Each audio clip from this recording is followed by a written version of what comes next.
오늘 본문은 15장 40절부터 시작을 하는데요. 여러분 15장 40절로 한번 가보시겠습니까?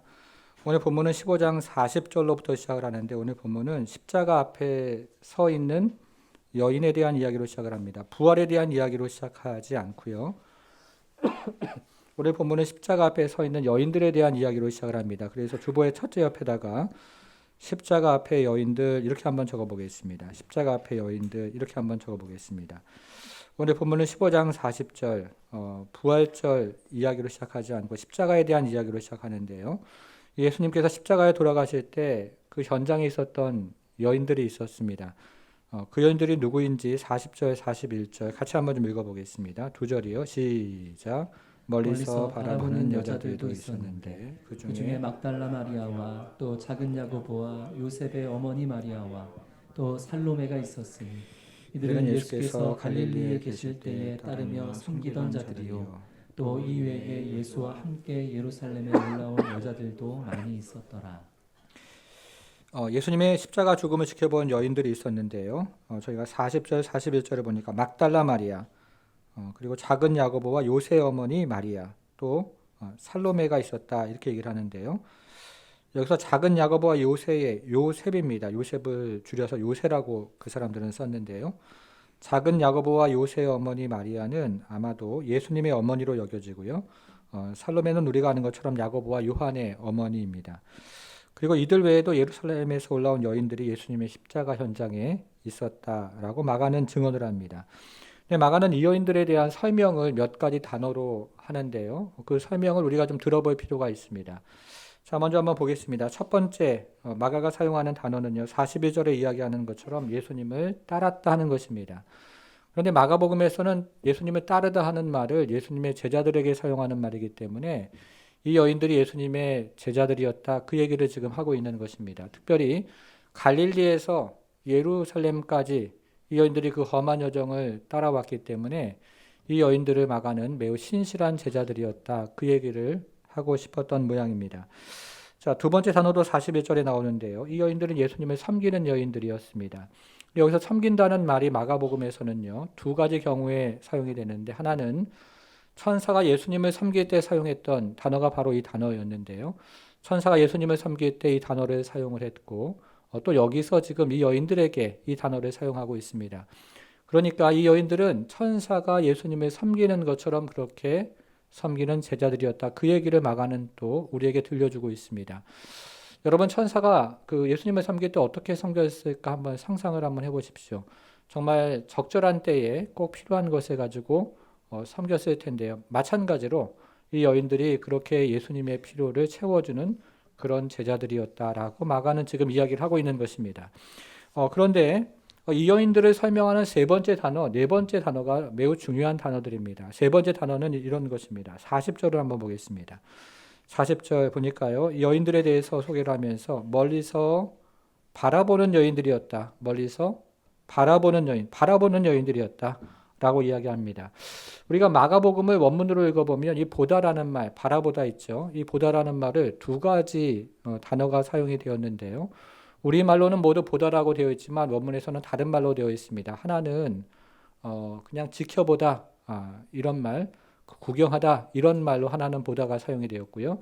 다른 하나는 믿음으로 보다, 보면서 믿다 이런 말로 보다가 또 사용이 되었습니다. 예를 한번 들어보겠습니다.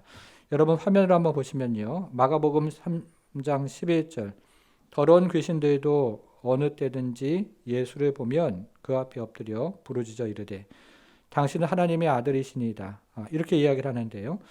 여러분 이것은 단순히 지켜보는 것입니다. 그렇죠? 구경하다 이런 뜻을 가지고 있는 보았다라는 말입니다. 그러나 반면에 이렇게 사용된 것도 있습니다. 마가복음 13장 15장 39절인데요. 예수를 향하여 섰던 백부장이 그렇게 숨지심을 보고 이르되 이 사람은 진실로 하나님의 아들이었도다. 귀신도 그렇고 그리고 백부장도 하나님의 아들이다라고 고백하지만 여기서 보았다는 말은 귀신이 보았다 하는 말과 다른 말입니다. 이것은 믿음으로 보았다는 뜻이죠. 보고 믿게 되었다 이런 의미를 가지고 있습니다. 자, 이제 그러면 오늘 본문으로 돌아와서요. 자, 오늘 본문에 등장하는 여인들은 십자가에 달린 예수님을 단순히 지켜본 것입니까? 아니면 믿음으로 본 것입니까? 지켜본 것일까요? 믿음으로 본 것일까요? 자, 그것을 우리는 지금 답이 이렇게 어떤 분은 지켜보았다, 어떤 분은 믿음으로 보았다 이렇게 말씀하시는데요. 우리가 둘 다 그렇게 생각해 볼 수가 있습니다. 그런데 제가 좀 찾아보니까요. 오늘 본문에서 이 여인들에게 사용된 보다 하는 말은 데오레인이라는 헬라 말을 번역하는 것인데 이것은 그저 지켜보았다 이런 말, 이런 뜻으로 되어 있습니다. 그러니까 이 여인들이 슬픔에 잠겨서 예수님을 그저 바라만 보고 있었던 것입니다. 지금 부활의 소망을 가지고 믿음으로 십자가에 달린 예수님을 보았던 것이 아니고요. 슬픔에 잠겨서 예수님을 지금 지켜보고만 있었던 것입니다. 그 단어가 사용되었습니다.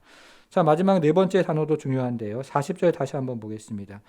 우리는 지금까지 세 번째 단어 보다 이 말을 살펴보았는데 그 앞에 나오는 단어를 보니까 어떤 말이 나옵니까? 멀리서 나오죠. 멀리서. 이 여인들은 멀리서 예수님의 십자가의 죽음을 바라보았습니다.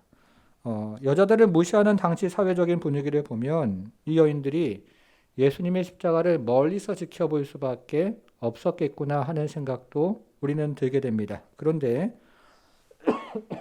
이 마가복음에서 이 단어는 매우 특별한 그 의도를 가지고 사용하는 단어가 이 멀리서라는 단어입니다.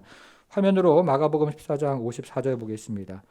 베드로가 예수를 뭐라고 되어 있습니까? 멀찍이, 같은 말입니다. 멀리서 멀찍이, 같은 말이죠.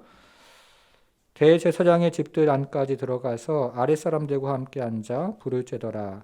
자, 우리는 이 배경을 알고 있습니다. 그래서 마가가 멀리서 라고 하는 단어를 사용할 때는 제자됨을 가리고 싶을 때, 제자된 것을 위장하고 싶을 때, 제자된 것을 드러내고 싶지 않을 때 사용하는 단어구나 하는 것을 우리는 어렵지 않게 깨닫게 됩니다. 자, 여러분 그러면 이 여인의 모습이 이제 상상이 되십니까? 이 여인들의 모습 어떤 모습일까요? 마가는 지금 이 여인들의 모습이 누구와 같다? 베드로와 같다. 그 얘기를 하고 있는 것입니다.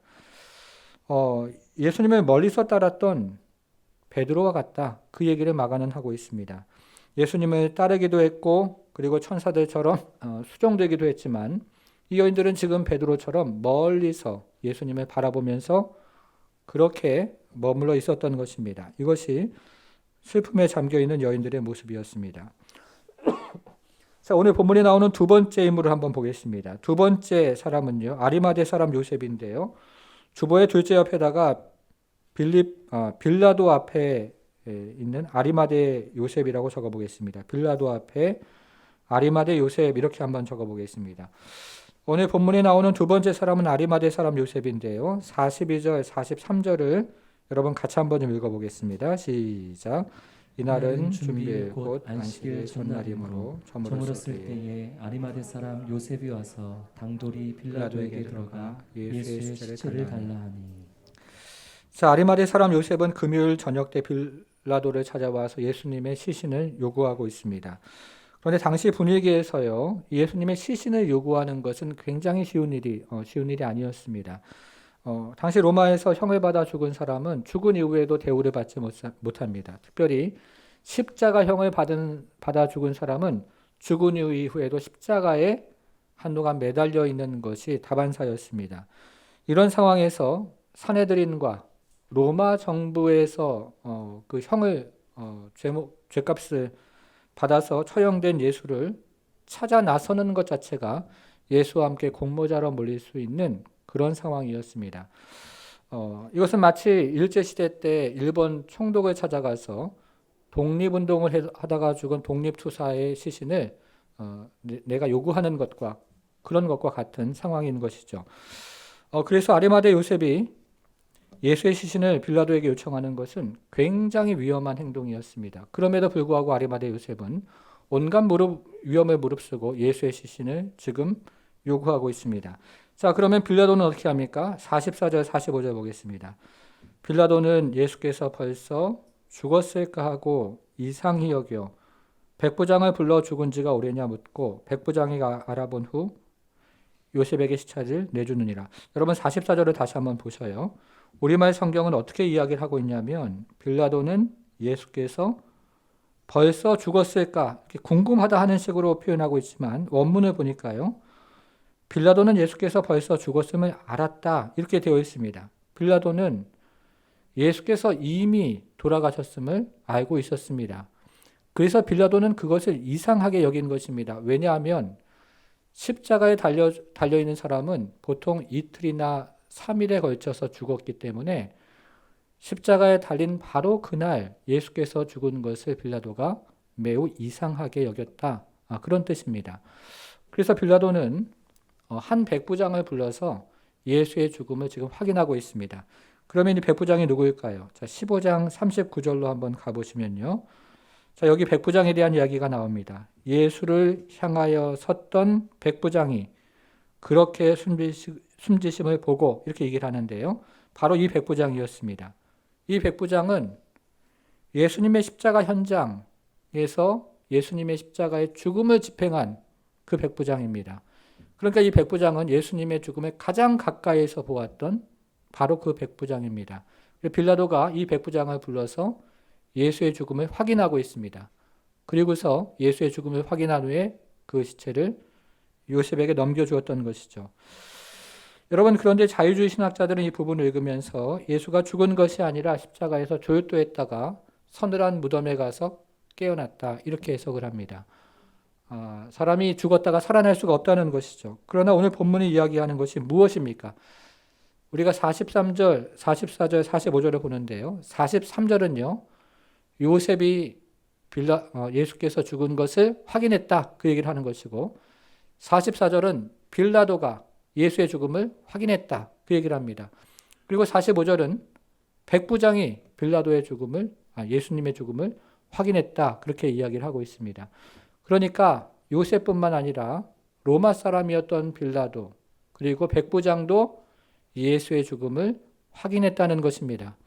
소생했다는 것이 아니죠. 부활했다는 것입니다. 그래서 빌라도는 예수의 죽음을 확인한 후에 그의 시신을 요셉에게 넘겨주었습니다. 그리고 요셉은 예수의 시신을 세마포로 싸서 석회암 바위를 뚫고 만든 무덤에 안치를 합니다. 그리고 이것을 우리가 앞에서 살펴보았던 여인 막달라 마리아, 요셉의 어머니가 멀리서 가만히 또 지켜보았습니다. 자, 이것이 요셉에 관한 이야기였습니다. 자, 마지막 세 번째 인물을 한번 보겠습니다. 오늘 본문의 마지막에 등장하는 사람들은요. 우리가 처음 살펴보았던 여인들이 무덤을 찾아가는 이야기로 되어 있습니다. 주보의 셋째 옆에다가 무덤에 있는 여인들 이렇게 적어보겠습니다. 우리가 앞에서 살펴보았던 세 명의 여인들이 다시 등장을 하는데요. 이 여인들이 요셉이 예수의 시체를 어디에다 안치하는가 하는 것을 보고 있다가 그 예수님의 시체가 안치되어 있는 그 무덤을 찾아가는 이야기로 시작을 합니다. 자, 1절과 2절 보겠습니다. 16장이죠. 1절과 2절 같이 읽어보겠습니다. 시작.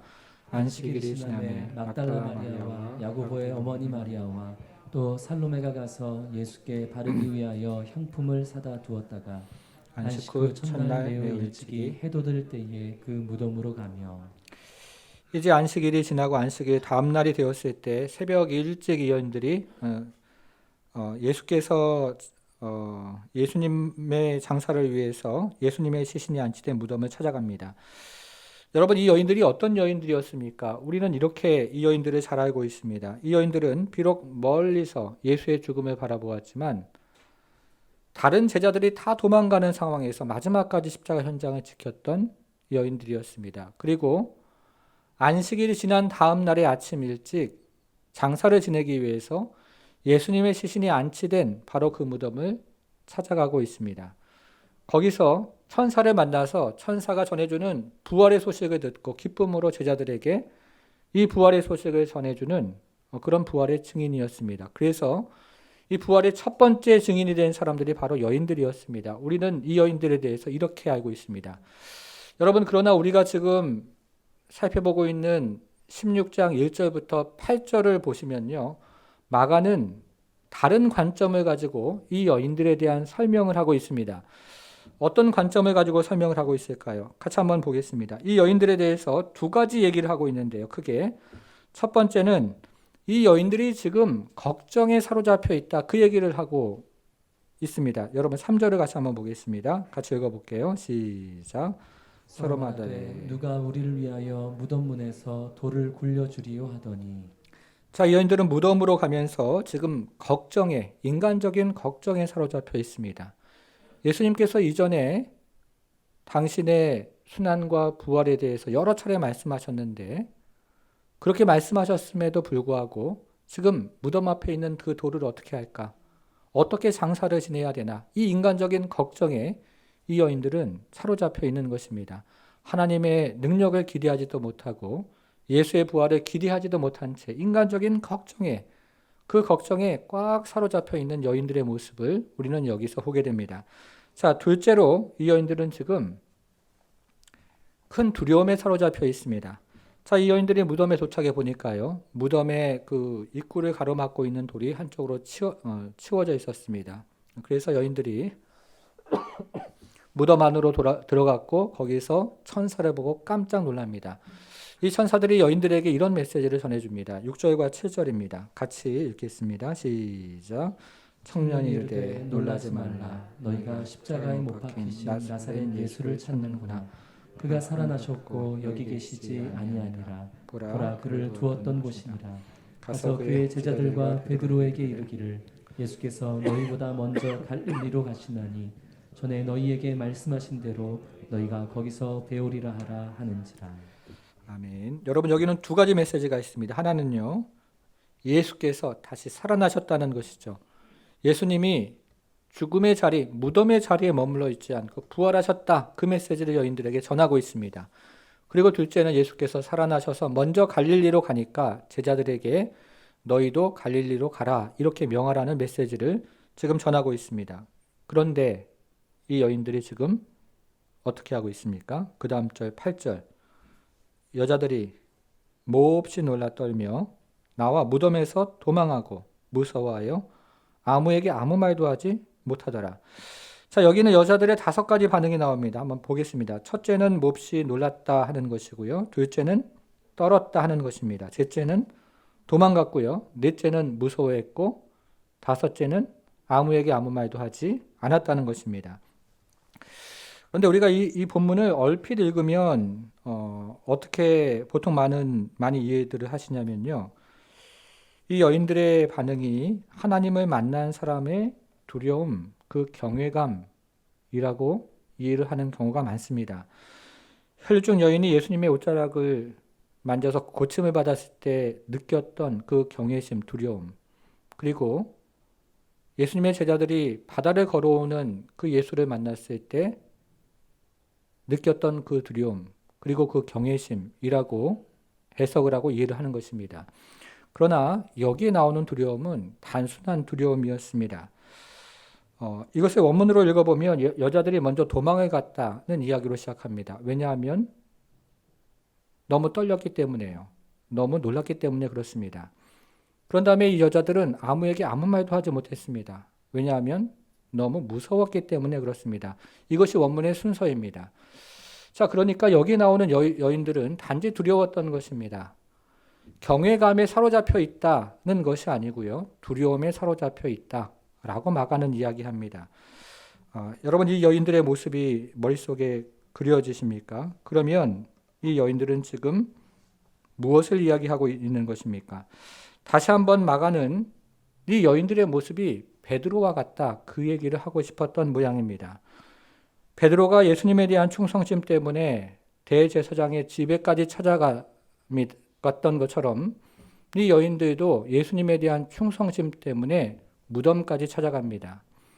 그러나 베드로가 두려움에 사로잡혀서 도망을 갔던 것처럼 이 여인들도 두려움에 사로잡혀서 지금 도망을 가고 있습니다. 마가는 이 여인들의 모습에서 베드로의 모습을 떠올렸고 이 여인들의 모습이 베드로의 모습과 같다고 지금 우리에게 이야기를 하고 있는 것입니다. 자, 그러면 마가가 이 부활의 이야기를 이처럼 당황스럽게 마무리를 하는 이유가 무엇일까요? 우리가 지난 그 신년 새벽 기도회 때 이제 3일째 되던 날에요. 혈류증 여인에 대한 이야기를 함께 생각해 보았습니다. 혈류증 여인은 예수님의 옷자락에 손만 대어도 나음을 입을 것이라고 믿었습니다. 그래서 예수님의 옷자락에 손을 대었을 때 그는 혈류의 근원이 마르는 그런 은혜를 입었습니다. 이것은 혈류증 여인의 온전한 믿음을 우리에게 말해주고 있습니다. 저는 그 말씀을 묵상할 때마다 정말 은혜가 되는데요. 우리 안에 있는 모든 질병이 그 근원이 마르는 그런 은혜가 있기를 기도하고 또 기도하는 것입니다. 그리고 혈류증 여인의 이야기 앞과 뒤에 회당장 야이로의 이야기가 등장하는 것을 우리는 그때 함께 살펴보았습니다. 그런데 회당장 야이로가 예수님을 모시고 그의 집으로 가는 중에 그의 딸이 죽었다 하는 소식을 전해 듣습니다. 이때 회당장 야이로는 딸이 죽었다는 소식을 듣고 예수님에게 더 이상 도움을 요청하는 것을 그만하는 것이죠. 이것은 야이로의 부족한 믿음을 우리에게 이야기하고 있는 것입니다. 여러분, 그러면 혈류증 여인의 이야기가 가운데 등장을 하고 앞과 뒤에 회당장 야이로의 이야기가 등장하는 이유를 그때 무엇이라고 말씀드렸는지 기억을 하십니까? 이것은 회당장 야이로가 혈류증 여인의 믿음 가운데 있는 이 혈류증 여인의 믿음을 본받아야 한다. 그런 의미로 그런 구조를 가지고 있다고 말씀을 드렸습니다. 우리가 이런 것을 샌드위치 구조라고 하는데요. 회당장 야이로는 가운데 있는 혈류증 여인의 믿음을 본받아야 한다는 뜻입니다. 오늘 본문도 이것이 마찬가지입니다. 다시 한번 오늘 본문 여러분 주보를 한번 보셔요. 가운데 있는 이야기가 무엇입니까? 아리마대 사람 요셉이죠. 가운데 있는 이야기 아리마대 사람 요셉의 이야기입니다. 자, 그러면 앞과 뒤에 있는 이야기는 무엇입니까? 여인들의 이야기죠. 첫째도 여인들의 이야기고 세 번째도 여인들의 이야기입니다. 그러면 요셉의 이야기가 가운데 등장을 하고 여인들의 이야기가 앞과 뒤에 등장하는 이유가 무엇입니까? 여인들이 요셉의 믿음을 본받아야 한다. 그 얘기를 오늘 본문은 하고 있는 것입니다. 오늘 본문도 샌드위치 구조로 되어 있는데요. 이 여인들은 가운데 위치하는 요셉의 믿음을 본받아야 한다. 그 얘기를 하고 있습니다. 마가는 그것을 우리에게 전달하고 있는 것입니다. 여러분, 오늘 본문의 여인들의 모습이 어떻습니까? 오늘 본문의 여인들은 갈릴리에서 예루살렘까지 예수님을 따라왔습니다. 그리고 천사들처럼 수종을 듭니다. 그러나 그들은 슬픔에 잠겨 예수님을 바라만 보고 있습니다. 그것도 저 멀리서 지켜만 보고 있는 것입니다. 이것은 무덤에서도 마찬가지였습니다. 이 여인들이 예수님의 그 무덤을 가면서 인간적인 걱정에 그저 사로잡혀 있는 것입니다. 그리고 천사가 예수님이 부활하셨다 하는 소식을 전해 주었음에도 불구하고 여전히 인간적인 두려움에 꽉 사로잡혀 있는 것이 이 여인들의 모습이었습니다. 그래서 마가는 이 여인들이 베드로와 같다 그 얘기를 우리에게 하고 있습니다. 베드로와 같은 모습이 부활의 소식을 들었음에도 불구하고 이 여인들의 모습이었던 것입니다. 여러분 15장 40절로 한번 가보셔요. 15장 40절. 자, 멀리서 바라보는 여기 표시를 한번 해보겠습니다. 멀리서 바라보는. 자, 이거 누구 이야기입니까? 여인들의 이야기죠. 그런데 이것은 또 누구의 이야기입니까? 베드로의 이야기입니다. 그렇죠? 멀리서 바라보는 여인들의 이야기면서 동시에 베드로의 이야기입니다. 자, 16장 8절로 한번 가볼게요. 16장 8절. 16장 8절. 여자들이 몹시 놀라 떨며 나와 무덤에서 도망하고. 자, 여기도 표시를 해보겠습니다. 도망하고. 자, 이것은 누구의 이야기입니까? 여인들의 이야기죠. 또 이것은 누구의 이야기입니까? 베드로의 이야기죠. 여인들의 이야기면서 동시에 베드로의 이야기입니다. 이 여인들이 베드로와 같았다 그 얘기를 하고 있습니다. 부활의 소식을 들었음에도 불구하고 베드로와 같은 것이 이 여인들의 모습이었다고 마가는 말하고 있습니다. 여러분 오늘 부활절이죠. 지난주에 이제 광고를 한 것처럼 오늘 우리는 부활절 예배로 하나님 앞에 드리고 있습니다. 한 주간을 살면서 또 부활절 예배 오면서 우리에게 이 여인들과 같은 모습은 없는지를 오늘 본문은 우리에게 묻고 있는 것입니다. 지난 한 주간 살면서 오늘 부활절 예배 오면서 인간적인 걱정에 사로잡혀 있는 그런 모습은 없는지, 그리고 인간적인 그 두려움에 사로잡혀 있는 그런 모습은 없는지, 예수님의 부활의 소식을 들었음에도 불구하고 우리 가운데 걱정하고 인간적인 걱정과 인간적인 두려움에 사로잡혀 있는 그런 모습은 없는지를 오늘 본문은 우리에게 이야기를 하고 있다는 것입니다. 그래서 오늘 본문은 그것을 다 주 앞에 내어 맡기고 요셉처럼 예수님 앞에 가까이 나아가라고 이야기하고 있습니다. 부활절 이 부활의 소식을 들었음에도 불구하고 예수님과 저 멀찍이 떨어져서 두려움과 근심 가운데 사로잡혀 있는 분이 있다면 오늘 본문은 예수님 앞에 가까이 나아가서 요셉처럼 예수님 앞에 가까이 가는 사람이 되어서 예수님의 부활의 소식을 전하는 사람이 되라고 오늘 본문은 그 얘기를 하고 있는 것입니다. 마가는 우리에게 그래서 여인들의 이야기와 이 요셉의 이야기를 샌드위치 구조로 들려주면서 우리에게 저 부활절임에도 불구하고 멀리 있는 그런 영혼이 있다면 한 걸음 더 예수님께로 가고 또 한 걸음 더 예수님께로 나와서 요셉과 같이 예수님 앞에 나아갈 뿐만 아니라 부활의 소식을 주변에게 전하는 그런 사람이 되라고 우리를 격려하고 있는 것입니다. 사랑하는 여러분, 이 부활주일에 요셉처럼 믿음으로 부활의 소식을 전하는 성도가 되기를 바랍니다. 요셉처럼 믿음으로 그리고 담대하게 부활의 소식을 전하는 그런 복된 성도가 되기를 축복합니다. 미국의 유명한 기독교 변증가 중에 리 스트로벨이라는 사람이 있습니다. 이 사람은 원래 예일 법대를 졸업한 무신론자였는데요. 시카고 트리뷴이라는 유명한 신문의 편집장이었습니다. 그러던 어느 날에 이 사람의 아내가 예수를 믿고 교회를 다니게 되었습니다. 근데 이 사람이 이것이 너무 마음에 들지 않아서 그날로부터 무려 2년 동안 예수의 허구성을 증명하기 위해서 예수에 대해서 연구를 하기 시작합니다. 그러나 2년 동안 이 사람이 예수에 대해서 연구를 하면서 이 사람이 내린 결론은 예수의 부활은 진짜였다.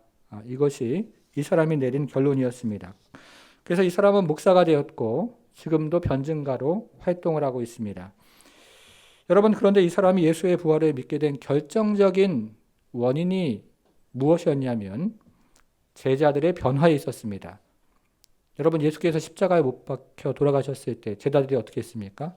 다 뿔뿔이 흩어져서 도망을 갔잖아요. 그런데 사도행전에 나타난 제자들의 모습은 어떻습니까? 온갖 위험을 무릅쓰고 예수 부활을 전하고 있습니다. 심지어 고문을 당하고 순교의 현장 그 자리까지 나아가면서까지 예수의 부활을 전하고 있는 것입니다. 만일에 예수의 부활이 가짜였다면 이들이 그것을 지어낸 이야기라면 목숨을 내어놓고 예수 부활을 전할 수 있겠습니까? 그렇지 않다는 것이죠. 그래서 이 사람은 이것을 깨닫고 예수를 영접하고 목사가 되었고 기독교 변증가로 지금 활동을 하고 있습니다. 사랑하는 여러분, 우리는 왜 예수 복음 전해야 합니까? 제가 지난 아파트에 살 때 한밤중에 이 화재 경보가 갑자기 울려가지고 그치질 않아가지고요. 그 아파트에 살고 있는 모든 주민들이 바깥으로 나왔던 대피를 했던 소동이 벌어진 적이 있었습니다. 근데 만일에 집에 불이 났는데 자녀들이 그 집 안에 있다면 저와 여러분들은 어떻게 하시겠습니까? 저는 다시 불 속으로 들어갈 것 같습니다. 아무리 사람들이 말려도 다시 불 속으로 들어갈 겁니다. 심지어 화상을 입고 제가 불구가 되어도 집 안에 있는 아이들 꺼내려고 그 집 안으로 들어갈 겁니다. 아마도 여기 계신 여러분들 모두 같은 마음이라 생각을 합니다. 예수님은 이것을 부자와 나사로의 이야기로 말씀하십니다. 부자는 이 땅에 사는 동안에 호화롭게 살면서 자기 마음껏 즐기면서 그렇게 살았습니다. 그러나 나사로는 이 부자의 집 대문 앞에 살면서 부자의 상, 부스러기, 떨어지는 부스러기를 먹고 살았습니다. 세월이 흘러서 부자도 죽었고 나사로도 죽었습니다. 그러나 부자는 자신의 성공과 부를 우상으로 여기며 살다가 지옥에 떨어집니다. 그런데 부자는 지옥이 너무나 고통스러워서 아브라함에게 당신의 품에 있는 나사로를 시켜서 나에게 물 한 방울을 찍어 내 혀를 서늘케 해 주소서라는 부탁을 합니다. 그런데 이 지옥에서는요, 이런 작은 부탁까지 거절이 됩니다. 그래서 이 부자는 다시 아브라함에게 나사로를 시켜서 내 집에 있는 5 형제에게 복음을 전하게 하소서라는 부탁을 합니다. 그런데 지옥에서는 이 부탁도 역시나 거절이 됩니다. 지옥에서는 더 이상 기회가 없다는 것입니다. 사랑하는 여러분, 우리가 부모와 형제와 자매, 자녀 가장 사랑하는 길이 무엇일까요? 부모에게 매달 용돈 드리고 좋은 음식 드리는 것 굉장히 중요한 사랑의 표현이라고 저는 생각을 합니다. 그러나 그것보다 더 중요한 사랑의 표현은 예수 복음 전하는 것입니다. 우리가 자녀들을 사랑하는 방법도 마찬가지입니다. 자녀들이 건강하게 자라고 또 좋은 교육받게 하고 분명히 좋은 필요한 사랑의 표현입니다. 그러나 그것보다 더 중요한 것은 자녀들이 예수 믿고 하나님의 사람으로 성장하는 것입니다. 우리 형제 자매들도 마찬가지고요. 우리 이웃들도 마찬가지입니다. 그래서 우리는 정말로 사랑하는 사람들에게 이 복음 전해야 하는 것입니다. 여러분 주보 안에 태신자 카드가 있는데요. 한번 꺼내 보겠습니다. 이 시간에 우리가 기도하는 마음으로 다음 달에 있는 새생명 주일을 생각하면서 기도하는 마음으로 우리 태신자 카드 작성하고 함께 기도하기 원합니다. 반주를 해주시고요. 반주가 진행되는 동안에 여러분들께서 정말 사랑하는 마음으로 또 하나님께서 주시는 감동을 따라서 우리 사랑하는 가족들, 이웃들, 태신자 작정을 하면서 기록을 잠시 해보겠습니다. 반주를 해주시고요.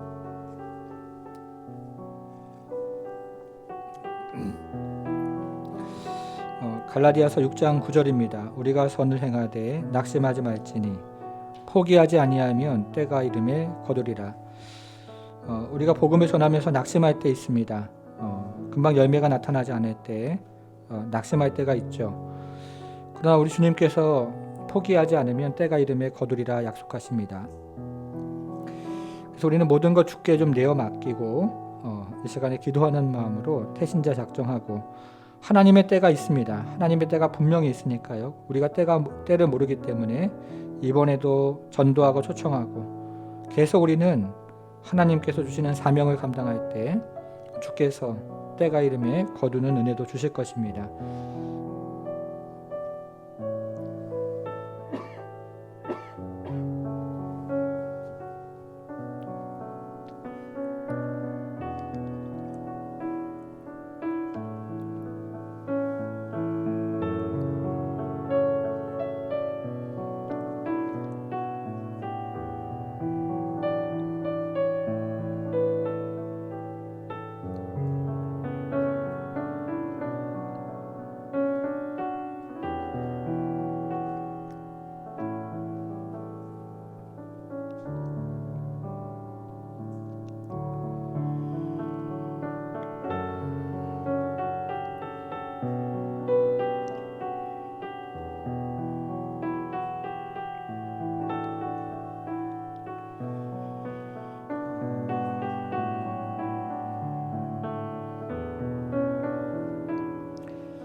자, 이제 작성하신 분은요, 그 위에다 손을 올려놓고 우리가 잠시 기도하기를 원합니다. 예수께서 이르시되 나는 부활이요 생명이니 나를 믿는 자는 죽어도 살겠고 무릇 살아서 나를 믿는 자는 영원히 죽지 아니하리라 말씀하십니다. 정말 사랑하는 자에게 우리가 섬길 수 있는 가장 존귀한 방법은 예수 복음 전하는 것입니다.